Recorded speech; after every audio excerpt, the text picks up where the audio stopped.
Nuestro tema de hoy: en el nombre del Padre, del Hijo y del Espíritu Santo. Amén. Queridos hermanos, es una alegría compartir con ustedes siempre la palabra de Dios y estamos en este tiempo trabajando sobre la imagen de Dios con la que nosotros vivimos. El otro día hablamos en No te harás imagen de Dios sobre el tema de cuando tenemos desamparo, sufrimientos, qué imagen de Dios nos forjamos. Pero yo quisiera hablar con ustedes de la imagen de Dios y su relación con nosotros, y el lema que les pongo es que Dios no perdona. Y este nombre seguro que los asombra mucho a ustedes, porque hay muchas personas, por ejemplo, que en su vida han cometido algún pecado muy grave, y aunque se han confesado, han hecho penitencia, siempre siguen pidiendo perdón por ese pecado. Y hay personas que sin tener ningún pecado tienen una especie como de complejo de culpa y nunca se sienten llamadas a la intimidad con Dios, ni son capaces de dar un paso a una relación profunda con Dios, pues piensan que son indignos, porque piensan que han ofendido a Dios. Y les digo sinceramente, nuestra iglesia ha trabajado muchas veces, mucho no con el arrepentimiento, sino con el remordimiento. El arrepentimiento es levantarse del pecado, y el remordimiento es darle vueltas al pecado y sentirse lejos de Dios. Y les voy a decir una cosa, el remordimiento es una de las cosas que más favorecen al enemigo de Dios, al diablo. Porque mientras tengamos remordimiento en el alma, no vamos a disfrutar de nada de lo que Dios ha hecho para nosotros, ni vamos a disfrutar de la vida. Es más, el remordimiento bien trabajado te lleva a la depresión y a la muerte y al ateísmo también, porque nadie quiere creer que exista una persona a la que yo continuamente le estoy debiendo y teniendo que temer porque me piensa mandar para el infierno. Fíjense que en el credo mismo, nadie dice en el credo que Cristo nos va a llevar al cielo. Dice que bajó a la tierra a salvarnos, dio la vida por nosotros, resucitó, está exaltado y vendrá a juzgarnos. Claro que vendrá a juzgarnos, yo lo creo. Pero además de juzgarnos, vendrá también a llevarnos al cielo. Por eso decimos después, creo en la vida eterna, pero también hay vida eterna en el infierno. Total que hay un panorama sombrío en la relación con Dios, y encima el padre Roberto viene a montar una charla diciendo que Dios no perdona, que Dios no perdona. Pero yo te quiero explicar qué significa eso, porque esa frase no la inventé yo, la inventó una santa, Santa Juliana de Norwich, que es tan importante que cuando el Papa Benedicto XVI dio catequesis sobre los místicos católicos, le dedicó una catequesis a Santa Juliana de Norwich. Esa muchacha de la que hablaremos tal vez un día en los encuentros al pie de la cruz, tuvo entre otras cosas una visión de Cristo muy fuerte. Y en esa visión ella pudo ver cómo Cristo nos redimió. Ella se lo pidió, y sobre todo en el rostro de Jesús y en su corona de espinas, en su sangre, pudo ver el enorme sufrimiento interno y físico que Jesucristo padeció. Y cuando ella vio eso, comprendió cómo Dios nos había amado. No solamente nos había salvado, sino que nos había amado en Jesucristo. Ella descubrió allí que Dios no perdona. ¿Cómo es eso, padre, que Dios no perdona? Mira, el papá del hijo pródigo nunca lo perdonó. ¿Cómo es eso, padre? ¿Le guardó resentimiento? No, yo no he dicho eso. Que nunca lo perdonó. Fíjate bien en el Evangelio. El hijo coge la mitad de la herencia que le tocaba. O sea, la cuarta parte de los bienes de su padre, porque eran dos hermanos. Cogió la cuarta parte de lo que había en la casa y el papá se lo dejó agarrar y se fue bien lejos. No había internet, no había Facebook, el papá no sabía cómo saber de él. Donde el papá no apareciera por ningún lado, salió de su papá.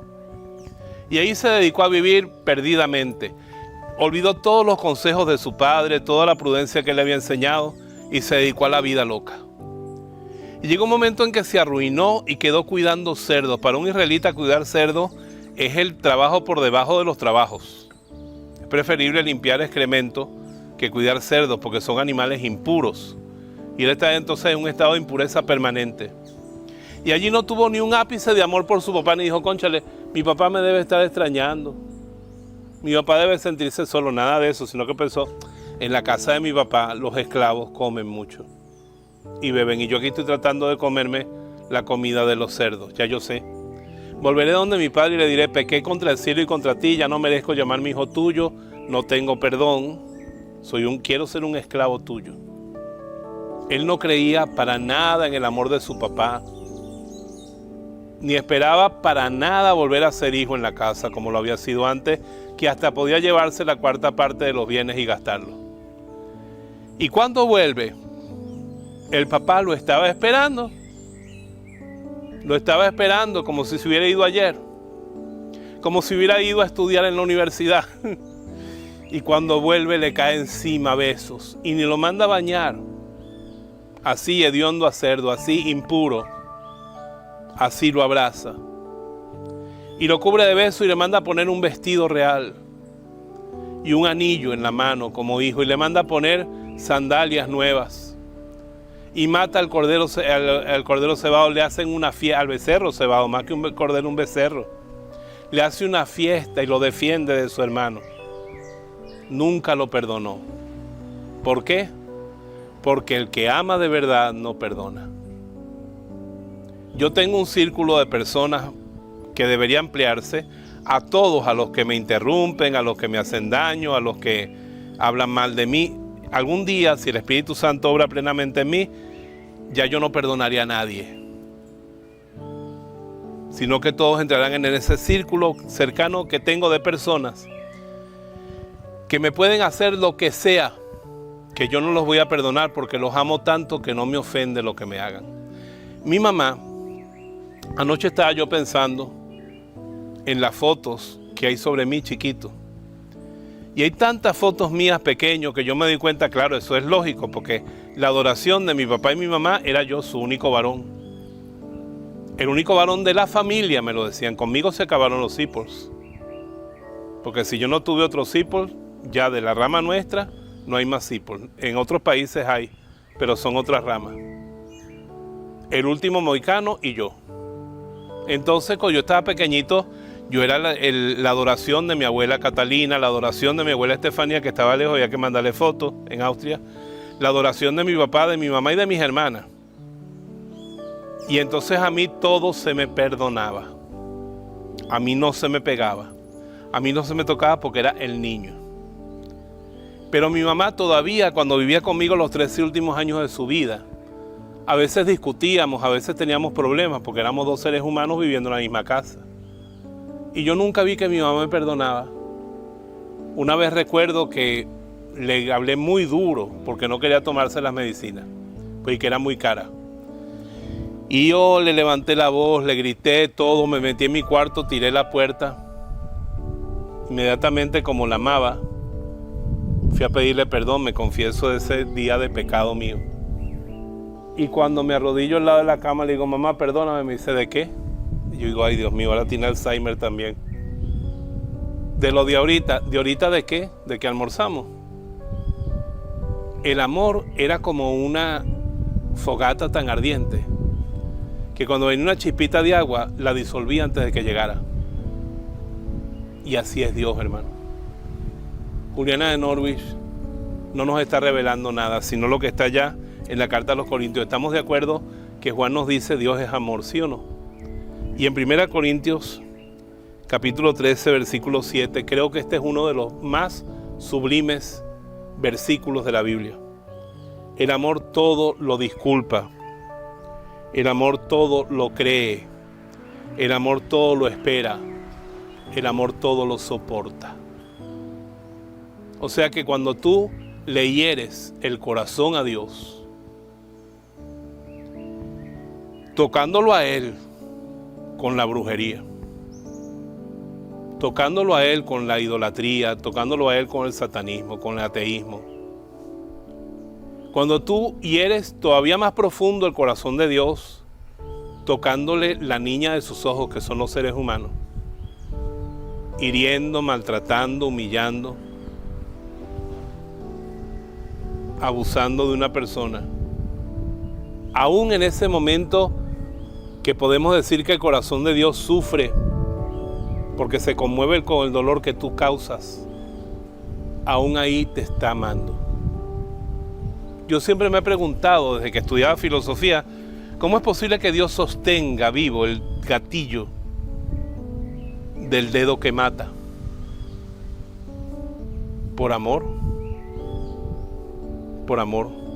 mí me impresiona mucho una película que hay por allí, en la que Dios habla con un hombre que le han matado a su hija. Al hombre le mataron su niña inocente, pequeñita. Y Dios interviene en esa película para sanar el corazón del hombre. Y el hombre recibe la sanación, la restauración de su alma rota por la muerte de su hija, cuando ve con quién está su hija. Pero después le dice el hombre a Dios: ¿y cómo tú puedes perdonar al que le hizo esto? Ya yo estoy sano y he aceptado que mi hija está contigo, pero ese hombre, y Dios le dice, él es mi hijo. Y yo en este momento que tú estás herido no te pido que lo ames como lo amo yo, pero así como ella es tu hija, él es mi hijo. Y así como a ti te duele que ella haya muerto, a mí me duele que él haya terminado así. ¿Qué cosa tan grande es que Dios sea amor? Santa Teresita del Niño Jesús, doctora de la Iglesia, nos enseña lo mismo que Santa Juliana, y nos cuesta tanto comprender eso porque queremos que Dios haga justicia con nosotros. Resulta que la Biblia dice que la misericordia triunfa sobre el juicio. La misericordia triunfa sobre el juicio. Por eso les digo que Dios no perdona, ama. Y te puedo decir una cosa, un anuncio, un evangelio desconcertante que el diablo no quiere que llegue a ti. Por eso hemos tenido oposición en esta charla, pero la hemos vencido. Es que todo está perdonado. Dios no perdona porque ya perdonó. Antes de que tú nacieras, tú no habías abierto los ojos al salir del vientre de tu madre. Y en este momento hace ya más de 2000 años que Él había provisto tu salvación, que Él se había hecho carne. Y en el primer latido del corazoncito del Verbo encarnado en el vientre de María, tú fuiste perdonado. Todo lo que tú tienes que hacer es aceptarlo. Por eso dice Jesucristo, el que cree en mí tiene vida eterna. Tú aceptas ese perdón y entras. Pero hay gente que no cree en ese perdón, y la labor nuestra en la voz de Jesús es anunciar ese perdón ilimitado. Anunciar esa vida. Cuando yo era joven fui a hacer un retiro. Y al inicio de ese retiro hacíamos un Via Crucis. Y en ese Via Crucis, en el momento de la crucifixión, hubo una frase que se grabó a fuego dentro de mi alma. Tengo los pies clavados para esperarte y los brazos abiertos para recibirte. Y ahí sigue, con los pies clavados para esperarnos y los brazos abiertos para recibirnos. Ese es el corazón de Dios, que todo lo cree, todo lo espera, todo lo soporta. Ese amor que está siempre abierto. Mientras tienes vida, tu corazón puede liberarse de la peor desgracia, que es endurecerse en la idea de que Dios no perdona, endurecerse en el remordimiento, hasta hacerse insensible y cerrarse al amor. Juliana de Norwich sabe que existe el infierno. Juliana de Norwich sabe que existe la condenación, es posible, desgraciadamente. Pero eso no es lo que Dios quiere para ti. Jansenio fue un hereje que decía que había gente que se iba a salvar, esos hicieran lo que hicieran, van para el cielo, predestinados. Y gente que se iba a perder, hicieran lo que hicieran, iban para el infierno. Blas Pascal, el famoso científico, era jansenista. Pero contra Jansenio, ¿quién salió contra Jansenio? Contra Lutero salió San Roberto Belarmino y el Concilio de Trento. Contra Arrio salió San Atanasio y el Concilio de Nicea. Contra Jansenio salió el corazón de Jesús. Cuando Dios vio que estaban enseñando eso en la iglesia, vino el mismo corazón de Jesús a decir, mira el corazón que tanto ama a los hombres, y ofrecernos esa salvación infinita. Dios no perdona porque Dios ama. Dios no perdona porque Dios ama. Yo les digo una cosa, ya yo tengo casi 40 años de sacerdote. Y una de las cosas más sorprendentes que he visto en mi vida pastoral son las mujeres enamoradas. Tremendo.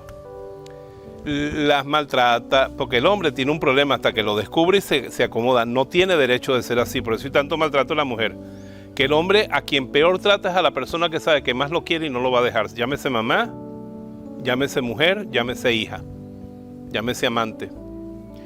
Y las mujeres sufren por culpa de esos manganzones y le siguen poniendo la comida y le siguen llamando mi amor y le siguen comprando regalos el día del padre y le siguen tratando bien. Yo no me lo puedo explicar. Tanto así que ya cuando vienen renegando, es que ya no más, padre, este matrimonio se acabó, yo digo, y los bigotes que tiene, ay, sí. Bueno, padre, otro día nos vemos. Eso es vivir con la empalizada derrumbada. Pues te tengo una buena noticia. Dios está locamente enamorado de ti. Locamente enamorado de ti. Hasta tal punto que él mandó a escribir a San Juan en su carta: si la conciencia te reprocha, Dios es más grande que tu conciencia. A ti que has pasado tantos años a la vera, sin echarte en sus brazos, sin intimidad con Dios porque tú abortaste. A la vera porque tú tienes alguna condición que es juzgada como objetable para la religión. Te digo, el pecado es pecado y el pecado existe, yo no lo he negado y hay que salir de él. Pero si ya tu corazón no quiere pecar más, si ya tú decidiste volver, Dios sabe que no vas a volver impecable. El hijo pródigo no estaba impecable, el hijo pródigo olía a cerdo, el hijo pródigo tenía barro, el hijo pródigo tenía los pies destrozados de andar descalzo un largo camino, hinchados con sangre, pero ahí puso Dios sus sandalias. Y sobre ese cuerpo inmundo y hediondo puso el vestido real. Y sobre esas manos con las uñas negras puso el anillo. Y ese amor fue lo que lo cambió. Dios nos salva amándonos, no amenazándonos. Los hombres, pobrecitos que lo representamos, no sabemos mucho de eso. Y hemos inventado un Dios justiciero, un Dios que tiene una agenda donde anota todo. Dice, esta mujer se confesó, pero se le olvidó decir que por 16 años no fue a misa. Ella pidió perdón por el aborto, por los 3 adulterios, por las 5 calumnias, pero se le olvidó que nunca fue a misa y además se le olvidó que en esos años que no fue a misa, nunca le dio una limosna en la iglesia. Por eso va para el infierno. Dios no es así. Dios es amor. Y Él, cuando ve un corazón quebrantado y humillado, no lo desprecia. Así que ábrete al amor, acepta ese amor. Y en este mismo momento, entra en tu corazón y di gracias, Padre, por amarme. Me arrojo en tu amor, acepto tu amor, me asombra tu amor. Y te digo simplemente, antes de darte la bendición y pedirte que hagas un rato de oración donde tú aceptas el amor de Dios y le escribas una carta en ese sentido a Dios. Yo le voy a hacer una carta esta noche a Dios. Señor, ¿cómo he desconocido tu amor? Ayúdame a comprenderte, a meterme en esa llama infinita de amor que eres tú. A confesarte mis pecados y si has traído un sacerdote mejor y ya a vivir contigo y si caigo tú me levantas. Juliana de Norwich misma dice, cuando caemos Él mismo viene y nos abraza y nos levanta. Porque no nos volvemos impecables cuando descubrimos su amor. Hay todo un proceso, por eso estamos vivos, por eso sufrimos. Por eso pasamos tantas cosas hasta que aprendamos a amar como ama Él, a perdonar como el que no perdona, o sea, amar tanto que no tengamos que perdonar. Señor, revélame eso, descúbrelo esta noche, ¿verdad? Haz ese momento de oración y te quiero pedir eso, acepta ese amor. No sigas así. Santa Teresita, el Niño Jesús, tenía una estampa de esas de Jesús con los niños. Y habían 2 niños nada más y Jesús. Y un niño estaba echado en el regazo de Jesús disfrutando de él. Y el otro estaba lejos así con las manitas juntas. Dice, a ese le dijeron algo, decía Teresita. A ese alguien le habló mal de Jesús. A ese alguien le puso un límite del amor de Jesús para él. Por eso está de lejos así. En cambio el otro está disfrutando de él. Así que sea como ese niñito. Busque un cuadro en internet y vea Jesús y los niños. Y al que vea que está tirado en los brazos de Jesús, dígale, yo quiero ser como ese. Pero al que vea de lejos así, con la manita junto, Señor, yo no quiero seguir así. Yo no quiero seguir así, lejos de tu corazón, pensando que tú no me quieres por lo que hice. Te lo dice Dios a través de mí hoy. El pasado es pasado. Dios hace nuevas todas las cosas. Dios te ama con un amor nuevo cada mañana. Hoy te ama de amor nuevo. Deja el pasado atrás. Vete a un futuro adelante con Jesucristo, que anoche, orando, me encontré este versículo, lo tengo aquí fotografiado, lo voy a buscar para mostrárselo, que me golpeó duramente cuando yo estaba jovencito. Una tarde en Bejuma, ya yo conocía al Señor, estaba en la renovación carismática, abrí la Biblia y salió esto, y yo les doy la vida eterna, y no morirán jamás, y nadie las arrebatará de mi mano, nadie las arrebatará de mi mano. Juan 10:28. Y el Señor, tú prometiste que nadie me arrebatará de tu mano. Y esto fue, yo tenía 16 años, hace 46 años, nadie me ha arrebatado de su mano ni me arrebatará, porque Dios a mí no me perdona, Dios me ama y a ti también. Te bendigo en el nombre del Padre, del Hijo y del Espíritu Santo, y mira quién te manda a decir, no tengas miedo, no estoy yo aquí, que soy tu madre. Dios los bendiga siempre.